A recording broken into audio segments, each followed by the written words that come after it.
So, about, I don't know, 20 minutes ago, 30 minutes ago, my time's kind of running together because all this stuff is just coming all at once. John Murdy finally released the final code name for Hollywood. And this code name was called 1967. Now, I usually wouldn't go a video this quick, but I think I may have figured it out already. This is the clue that coincides with the outside-the-box property that has been talked about since earlier this year. And I'm going to break it down for you guys. I'm not positive I'm correct, but everything connects. So let me break it down. So he starts off, Happy Friday. Nice and jovial here. We are on the cusp of Maze announcement season. I thought I should probably release the fourth and final Maze code name of 2015. The code names are an evil, evil game. Yes, very, very true. No truer words have ever been spoken, Mr. Murdy. With the fans. The games that we play with the fans. I release a code name and then hints. You have to decipher the hints to find the theme. I only released 4 code words this year. The rest of the mazes are shrouded in mystery. Why only 4? Any more would destroy your mind. I think it may have something to do with what dripped out of Orlando this year. That's because the code name and hints are diabolically hard. Near impossible to decipher and intentionally designed to drive you insane. So without any further, all caps, ado, the code name for Maze 4 is 1967. And like I alluded to before, 1967 is the year of his birth and also a seminal year in music. The theme of this maze can be found in an album released in 1967. Kind of vague, huh? But I'll give you some hints. Hint number 1. The theme of this maze is either an album name, a song title, a lyric, or album cover art itself. You have to figure out which one.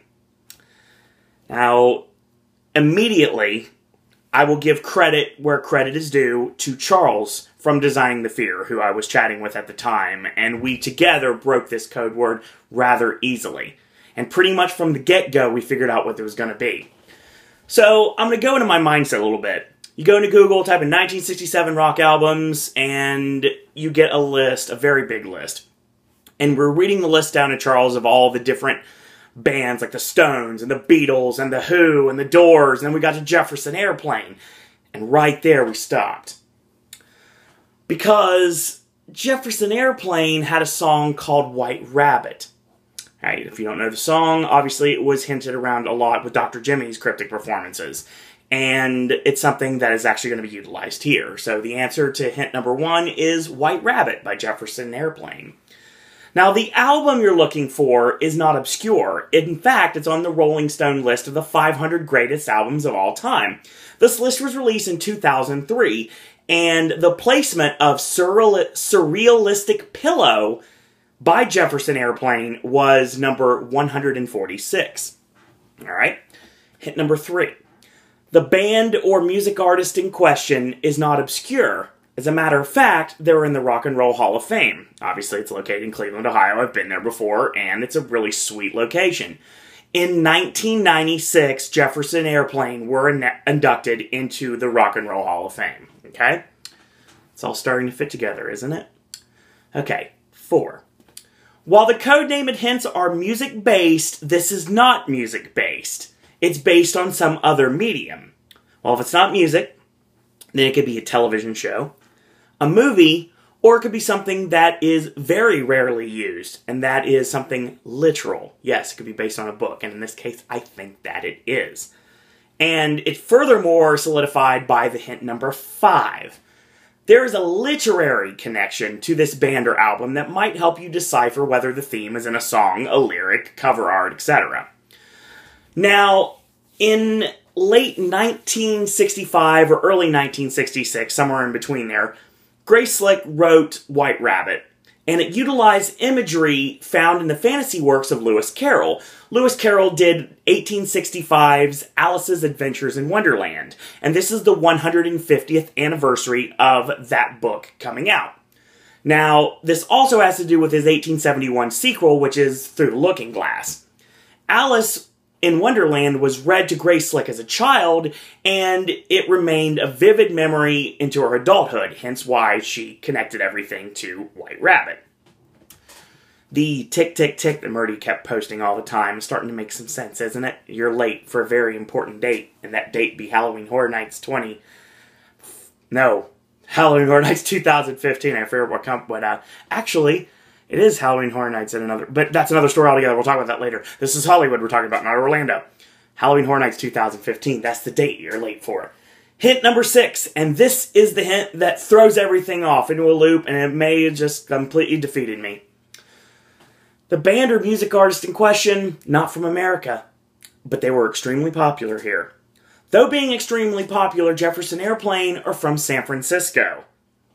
Of course, the caveat being the final thing John Murdy posts, those are your hints. Oh, by the way, there's one more thing. To use a Fear Factor Live quote, one of these hints might be a red herring. Happy hunting. May's announcement season is coming soon.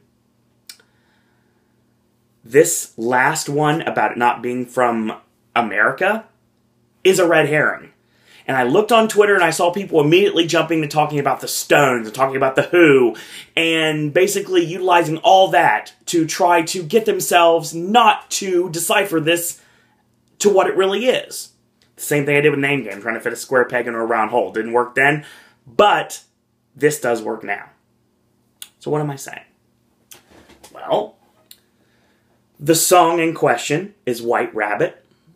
The album in question is Surrealistic Pillow, which was 146 on the Rolling Stone list of the 500 greatest albums of all time. The band is not obscure at all, and they were inducted into the Rock Hall in 1996. This is not music-based, even though the hints do connect to it. No, it is a literary base. It's based on a novel. The literary connection is through Alice's Adventures in Wonderland, which is on its 150th anniversary this year. And that band and artist we're looking for is from America, so that's a red herring. What am I saying? Well, with not complete certainty, but as close as I possibly can get, 1967 is Alice in Wonderland.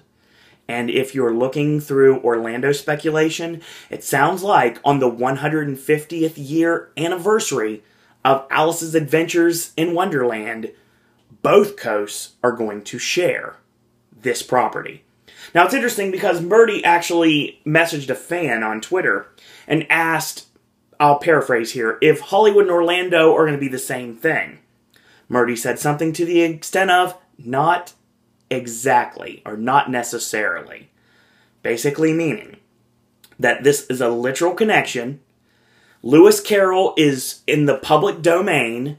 Disney did their Alice in Wonderland completely different from this. Disney owns the rights to their property and has no rights to the literary novel itself. That's public domain. So you can do an outside-the-box property on Alice in Wonderland. But is this Alice in Wonderland? I think it is. Could it be Alice as not the blonde, blue and white wearing beauty that liked to get smaller when she ate things that she was told to eat and drink things she was told to drink? Could it be somebody a lot more freakier? That remains to be seen. But I can say right now, 1967 is Alice in Wonderland. Is it Alice in Wonderland? Or is it Alice in Wonderland? Maybe we'll be getting our Frankensteins fed before this year is through. But that's speculation. It's Alice in Wonderland. That's my prediction. So that being said, thank you guys and girls out there for watching and joining myself for all the speculation for the 2015 Halloween Horror Nights Hollywood videos. And don't worry, announcement season is coming. The best is yet to come. So in the meantime, thank you guys and girls out there for watching. And until tomorrow, boys and girls, that's all I gotta say about that.